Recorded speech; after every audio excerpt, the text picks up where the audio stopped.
If someone had told me that my wedding day would end with a gun aimed at my groom and me being shoved into a black car by the same man who once made my heart skip a beat, I would have called them crazy. Yet, that's exactly how it unfolded. My name is Chiamaka Blake, and this is how a Korean Mafia boss shattered my perfect day and turned it into a whirlwind of obsession, heartbreak, and a love I still can't fully explain. It began 2 years earlier. I had just moved from Lagos to Seoul, fueled by a scholarship that promised a fresh start. At 25, I was determined to make my late mother proud. My days were a blur of classes, cafe shifts, and late-night English tutoring sessions just to make ends meet. Life was steady, uneventful, until the night I met Taeyang Kang. It was a Friday evening at a small restaurant located between the alleys of Gangnam. I had come in late, exhausted, my head full of lesson notes. The place smelled of grilled meat and jasmine tea. I was scrolling through my phone when I heard a deep voice behind me say, "You dropped this." I turned, and there he was, a man with the kind of presence that silences a room without effort, black suit, crisp white shirt, and eyes that looked like they held too many secrets. I stuttered out a thanks, but he only nodded and returned to his seat near the window. For reasons I still don't understand, I couldn't stop stealing glances at him. Everything about him screamed control, from the way he stirred his drink to how he barely spoke but everyone near him moved, like they feared making him wait. Later, I'd learn they had every reason to. Our first proper conversation happened by accident. The waiter tripped, spilling hot soup near his table, and I, being my overly helpful self, jumped up to assist. He caught my wrist before I could touch anything. "Careful," he said in that smooth, commanding tone. "You'll burn yourself." I blinked, surprised. "You're more worried about me than the mess." He gave a small, knowing smile. "The mess can be cleaned. A burn can't." That was the first time I saw a flicker of warmth behind his sharp eyes. From that night, he kept appearing, subtly, almost like coincidence. Once outside the university gate, another time near my apartment, then one evening at the cafe where I worked. He never said much, just watched, observing. Sometimes he'd order a drink he didn't touch, waiting until my shift ended. Finally, I confronted him one night. "Are you following me, or is Seoul just that small?" He chuckled softly. "I don't follow people. I protect what interests me." That sounds like something a stalker would say. He tilted his head slightly. "Then perhaps I'm an honest one." I should have walked away, but instead I stayed. It started as curiosity, then comfort. Taeyang became the quiet constant in my unpredictable life. He'd drive me home without asking. He'd show up when I was stranded in the rain. He even helped me secure my first apartment, claiming he had connections. I didn't question how deep those connections went until I saw him one night, surrounded by men in black, standing beside cars with tinted windows, his demeanor entirely different. Cold, ruthless. That was when I learned the truth. He wasn't a businessman. He was the head of the Kang Syndicate, one of South Korea's most feared underground organizations. The same man who once smiled at me in a restaurant could end someone's life with a single phone call. I confronted him the next day, trembling with anger and fear. "You lied to me," I shouted. "All this time you made me believe you were just normal." He didn't flinch. "You never asked who I was. You only saw what you wanted to see because you made me feel safe, Taeyang." His eyes softened just for a second. "And you still are." "Don't twist this," I snapped. "I don't want any part of your world." "Whatever this is, it ends tonight." He took a slow breath, stepped closer and whispered, "You think walking away makes you safe? You've already become part of my world, Amara, and I don't let go easily." I left that night anyway, blocked his number, deleted every photo, moved across town and started dating someone who didn't come with bodyguards and hidden guns. David, a sweet, grounded architect who adored me from the start. He was everything Taeyang wasn't: gentle, predictable, Safe. For a year, I believed Taeyang was gone from my life, until my wedding day. It was a bright golden morning. The church was filled with flowers and laughter. I remember looking at David, his smile calm and kind, thinking, this is peace. My friends danced, the photographer circled us, and the choir's voices echoed through the hall. Then the music stopped. Someone had entered. At first, I thought my eyes were playing tricks on me, but when the guests turned and gasped, I knew I wasn't dreaming. Taeyang stood at the back of the aisle, tall and unbothered, dressed in a black suit that looked too formal for a wedding, unless it was a funeral. His eyes locked on mine, unwavering, and the room fell silent. "Who is that?" David whispered beside me. Before I could answer, Taeyang began walking forward, slow, steady, deliberate. Every step made my heart pound harder. He stopped halfway, voice low but firm. "I told you, Amara. You don't run from me." Gasps filled the room. Some guests screamed when armed men appeared at the doors, blocking exits. David tried to step in front of me, but Taeyang's bodyguards were faster. The moment David raised his voice, one of them pulled a gun. "Taeyang, don't do this," I pleaded, my voice shaking. He looked straight at me. "You shouldn't be marrying a man you don't love." My tears burned. "And what do you know about love?" He reached out, brushed a strand of hair from my face and whispered, "Enough to destroy everything for it." Before anyone could react, he grabbed me and pulled me against him. Everything exploded into chaos, guests screaming, cameras toppling, David calling out my name, but all I could focus on was his firm hold as he forced me toward the black car waiting outside, and just like that, my wedding day became a kidnapping. The engine roared before I even found my voice. My wedding veil ripped in his grasp as Taeyang yanked open the car door and shoved me inside. Tires screeched, the sound of sirens and shouting fading into the distance. I sat motionless, dazed, gripping the edge of my gown like it could shield me from what had just happened. "Are you insane?" I finally shouted. "You just destroyed my wedding, my whole life." He didn't flinch. His eyes stayed locked on the road, jaw clenched, fingers gripping the steering wheel so tightly they turned white. "I saved you," he said, voice calm but cold. "Saved me." "From what? Being happy?" "From a lie," he snapped, his tone slicing through the tension. "Tell me, Amara, did you even love him?" The question hit harder than his words. I wanted to scream yes, to defend myself, but nothing came out. My silence said more than I wanted it to.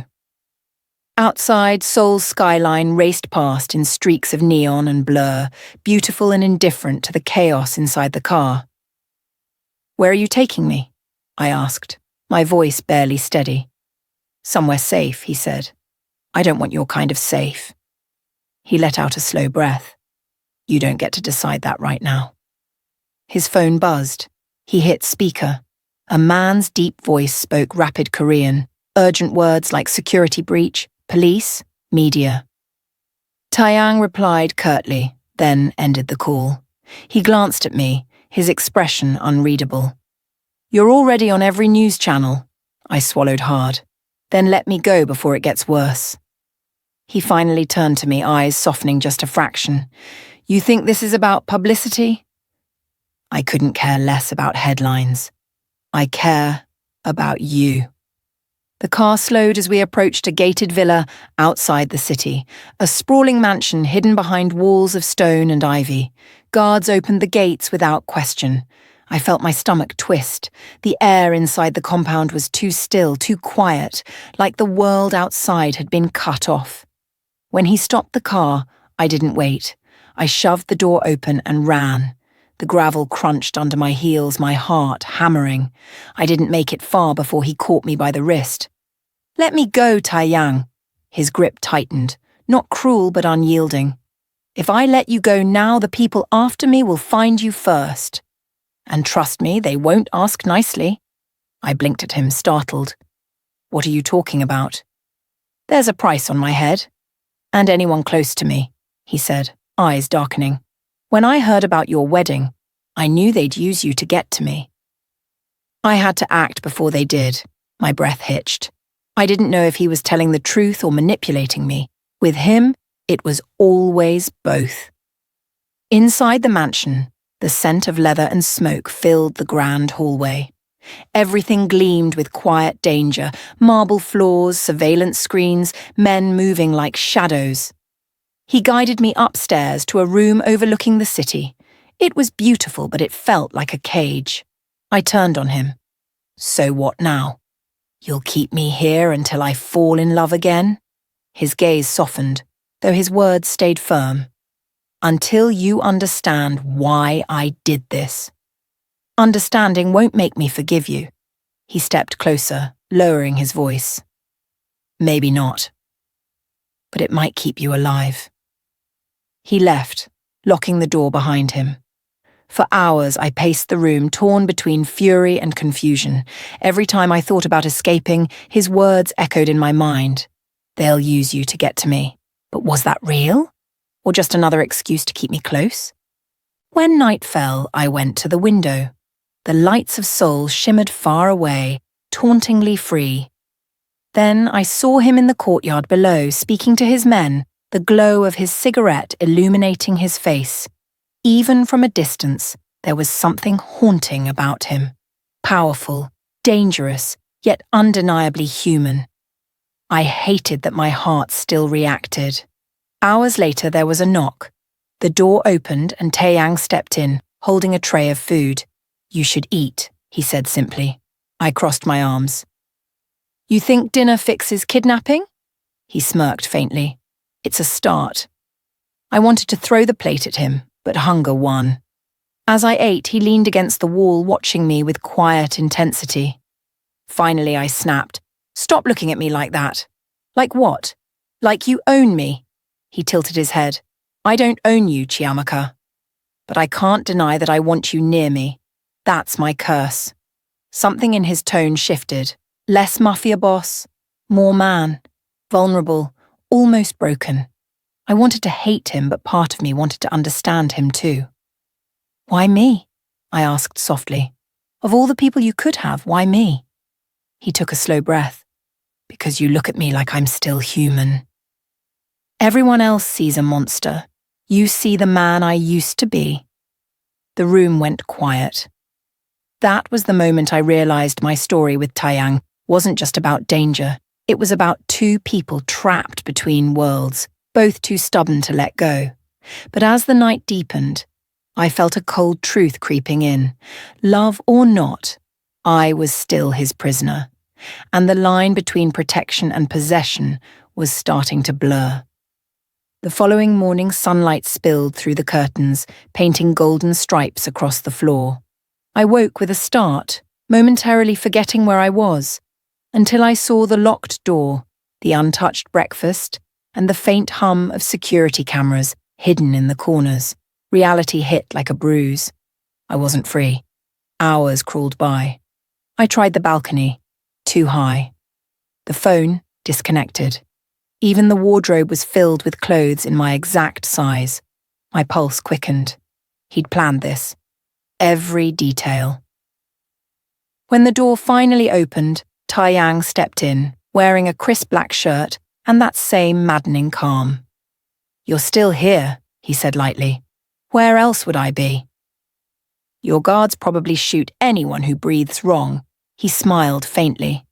Only on Tuesdays. I glared at him, refusing to laugh. You think this is funny? You've taken everything from me. My job, my friends, my life. His voice softened. I took you from a man who would have gotten you killed. There's a difference. You keep saying that, I snapped. Then prove it. Show me the danger you keep talking about. He studied me for a moment, then sighed. Fine. You want the truth? I'll show you tonight. That evening, he brought me down to the underground level of the mansion, a labyrinth of screens, maps, and weapons. The air smelled like steel and adrenaline. Men in black suits moved silently between monitors. On one of the screens, I saw my own face, taken from a drone photo at the wedding. My chest tightened. These are the men who came after us, he said, pointing to a group of blurred figures. They don't work for me. They work for someone who wants me dead. You were going to be their message, I turned to him, my anger faltering. You're serious? He nodded once. They sent a warning last month. A black ribbon tied to your apartment door. My men found it before you did.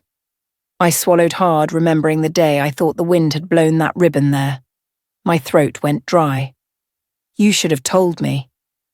He looked away, jaw tight. Would you have believed me? For the first time, I didn't have an answer. We stood in silence, surrounded by the hum of machines and tension thick enough to taste. Then I whispered, You could have still given me a choice. His eyes met mine, cold, beautiful, unflinching. I did. I chose for both of us that night. I couldn't sleep. Every sound echoed like a heartbeat. I kept replaying everything in my head, the ribbon, the kidnapping, the way he'd looked when he said he'd choose again if he had to. When the clock struck midnight, I tried again to escape. I crept toward the balcony, climbed over the railing and lowered myself onto the narrow ledge. The city glittered far below like spilled stars. Freedom was so close I could almost taste it. Chiamaka, his voice cut through the dark. I froze. He was standing by the window watching me with a look that wasn't anger, just exhaustion. Climbing out of windows now? He asked quietly. I gripped the railing. You don't own me, Taeyang. He took a slow step closer. No, but I can't let you die because of me. I'd rather die free than live as your prisoner. His expression faltered for a moment, raw pain flickering through. Then he said something that stopped my breath. You think I don't know what it feels like to be trapped? My father made me watch him destroy everything I loved. You remind me of the one person I couldn't save. I hesitated. Your mother. He nodded slowly. She used to say the same thing you did, that love isn't ownership. Maybe she was right. Maybe I'm just too broken to love like normal people. The silence stretched between us, heavy and fragile. I climbed back over the railing, feet trembling against the cold floor. Why tell me this? I whispered. Because I don't want you to see only the monster, he said. Even monsters bleed, Chiamaka. Something inside me cracked. Anger, fear, sympathy, all tangled. I wanted to scream at him, to comfort him, to run. Instead, I just said, You can't fix yourself by breaking me. He looked at me for a long moment, then turned away, voice barely above a whisper. Then stay. Not because I force you. Stay because you want to understand I didn't answer. But as I watched the faint tremor in his hands before he left, something inside me shifted. Maybe this was more than a kidnapping. Maybe it was two wounded souls circling the same fire, terrified of getting burned but unable to walk away. The next morning, the sky bled shades of grey over Seoul. I stood on the balcony, gripping the railing as if the city below could give me answers. The night's confrontation still echoed in my chest like a heartbeat I couldn't calm. I told myself I hated him, that I would find a way out. But hatred was supposed to be clean, it wasn't supposed to feel like this. When I turned, Taeyang was in the kitchen, the sleeves of his black shirt rolled up, veins tracing his forearms, tattoos peeking from his skin like whispered sins. He was making coffee. Just coffee. You shouldn't look at me like that, he said without turning. Like what? I asked, defensive already. Like you're trying to find a version of me that doesn't exist. He slid a cup toward me. Drink. Drugged, he smirked, taking a sip from his own. If I wanted you unconscious, you wouldn't be standing. The coffee was bitter, rich, frustratingly perfect. You're impossible, I muttered. And yet, you're still here. I looked up sharply. Because you won't let me leave. Because you haven't tried hard enough. His tone was calm, but his eyes were sharp, cutting through me. You're waiting for me to give you a reason to stay. I laughed, hollow and trembling. You really believe that? He leaned closer, his breath brushing my skin. I know it. My pulse betrayed me. It always did around him. Every inch of me screamed to keep the distance, but something deeper, something I didn't want to name. kept me rooted. He stepped back, studying me like I was both a threat and a secret. I have to go somewhere tonight. You're coming with me. I'm not your pet. No, he said softly. You're the only one I trust not to stab me when my back's turned. That night, we drove through Seoul's underbelly, narrow alleys glowing with neon and danger. The air hummed with the pulse of a city that never truly slept. My hands trembled in my lap, but I didn't want him to see it. We stopped in front of an abandoned warehouse. Men waited inside, rough, scarred, and clearly not his. I caught their stares, the way they lingered on me, and something in me stiffened. What are we doing here? I whispered. Finding out who you really are, I scoffed. You're testing me? He didn't answer, just opened the door and nodded toward the entrance. After you. The warehouse was thick with smoke and gun oil. The men around the table looked up and one of them smirked. Boss brought a toy. Before Taeyang could react, I spoke. Say that again, I said, my voice cutting through the room like glass. The man blinked, surprised. Excuse me? You heard me, I snapped. Say it again and see how fast you choke on your teeth. The room went dead silent. For a second, I thought I'd gone too far, then laughter rippled through the men, low, uneasy. Taeyang just stood there watching me with an expression I couldn't name, a mix of pride, danger, and something disturbingly soft. He leaned close to my ear. Remind me never to underestimate you again. Do that, I muttered, still shaking. When we finally left, my legs were weak. That was your test? Throw me to the wolves and watch? He glanced at me, the faintest curve at his mouth. You didn't run. And if I had? He looked at me, really looked at me, and for the first time the confidence cracked. Then I'd know you weren't mine to protect. Something inside me broke open. His words weren't a threat. They were a confession. The ride back was silent.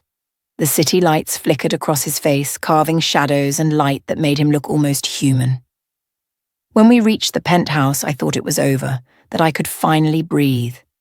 But he turned to me, eyes softer than I'd ever seen. I want to show you something, he said quietly. He led me into a hidden room, a small library, warm and dim, with shelves lined in old books. In the corner, a fireplace waited cold and still.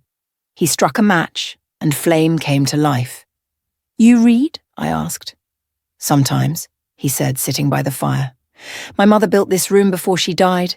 She said books could keep me from turning into my father. I froze. What happened to her? Cancer. I was 18. Buried her the same week I buried who I used to be. The silence that followed was heavy. His face was bathed in firelight, softer than I'd ever seen. Not a boss, not a monster, just a man who had lost everything. She must have been proud of you, I said softly. His lips twitched. Not like this. We sat there for a long time. The crackle of the fire filled the space his words couldn't. I should have hated him. I wanted to. But there was something in that quiet, in the way his eyes kept returning to me, that made my chest ache. He leaned forward, elbows on his knees. You asked what I'm made of. This is it. Rage and fire and silence. If you stay near me, you'll have to learn to live with all of it. And if I don't? He gave a faint, sad smile. Then I'll still keep the fire burning for when you come back. My throat tightened. I didn't have an answer. We left the penthouse soon after. He didn't say where we were going. His tone made it clear it wasn't a choice. The city outside looked calm, but his silence told me otherwise. Then, gunfire. The windshield exploded, glass slicing across my arm. Before I could react, his hand pushed me down. Stay low, he barked. The car swerved, bullets tearing through metal. My breath came in gasps as he pulled a gun from his jacket, calm in the middle of chaos. The door ripped open. A masked man lunged and instinct took over. I grabbed a metal thermos and swung, hard. The man dropped unconscious. Taeyang turned, eyes wide. You... Don't thank me, I hissed. I just don't want to die beside you. He smiled then, small, fierce, proud. You fight like you were born in fire. We ducked behind a concrete pillar as bullets ricocheted around us. My heart hammered, but I wasn't frozen. Not this time. When another attacker charged, I kicked out, catching him square in the chest. Taeyang fired a clean shot. When it was over, smoke and silence hung heavy in the air. He turned to me, breathing hard. "You saved my life," he said quietly. I shook my head. "You're still impossible." "Maybe," he whispered, stepping closer, voice rough, "but you're trembling." And not because you're scared, he was right. I was trembling because of him. For one heartbeat, the air between us felt alive, charged, dangerous. His hand brushed mine, light, questioning, and I didn't pull away. I wanted to hate him. But in that moment, surrounded by smoke and ruin, I realized something worse. I was starting to fall for him. If you enjoyed this story, don't forget to like, comment, and subscribe for more thrilling cross-cultural romance tales. Your support helps us create more unforgettable stories like this one. Tell us where you're watching from. Who knows? The next story might be yours.